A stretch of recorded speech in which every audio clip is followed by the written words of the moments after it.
ఇంకా రేవతి కొడుకైతే ఈ ఇల్లంతా కూడా సందడి చేస్తూ అలాగా ఆడుకుంటూ ఉంటాడు.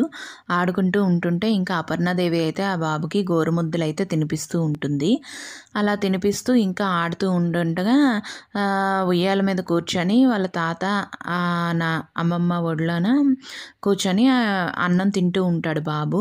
అలా తింటూ ఉండేసరికి ఇంకా అదేంటి అంటే వీడియో కాల్ చేసి రేవతికి అయితే చూపిస్తారు. చూపించేసరికి రేవతి అయితే చాలా హ్యాపీగా ఫీల్ అవుతూ ఉంటుంది. అలా ఉండేసరికి ఇంకా కావ్య, రాజు కూడా చాలా హ్యాపీగా ఫీల్ అవుతూ ఉంటారు. కాకపోతే ఇందిరాదేవి మాత్రం అంటుంది, దాని కొడుకుని తీసుకొనొచ్చి ఏకంగా ఇంట్లోనే పెట్టేశారు. ఇదే విషయం అపర్ణకు గాని తెలిసింది అంటే మాత్రం తను అస్సలు ఇంకా ఊరుకోదు. ఏం చేస్తుందో మీకు అసలు అర్థమవుతుందా అనేసి రాజు కావ్యని అయితే అంటూ ఉంటుంది.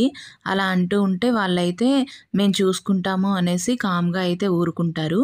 ఇంకా ఈలోగా ఏంటి అంటే ఆ బాబు ఆడుకుంటూ వచ్చి ఈ ఇందిరాదేవిని కాలు తన్నేసి పడిపోతాడనమాట. పడిపోబోతుండగా ఇంకా ఒక్కసారిగా ఇందిరాదేవిని చూసి షాక్ అయ్యి తాతమ్మ అని పిలుస్తాడు. పిలిచేసరికి అందరూ కూడా ఒక్కసారిగా షాక్ అయిపోతారు. రుద్రాణి అయితే చాలా షాక్ అవుతుంది. ఏంటి తాతమ్మ అని పిలుస్తున్నాడు అనేసి.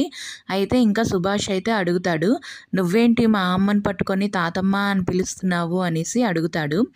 అలా అనేసరికి ఇంకా బాబాయ్ అయితే తాతమ్మ అని పిలక ఇంకేమని పిలుస్తారు అనేసి అంటాడు.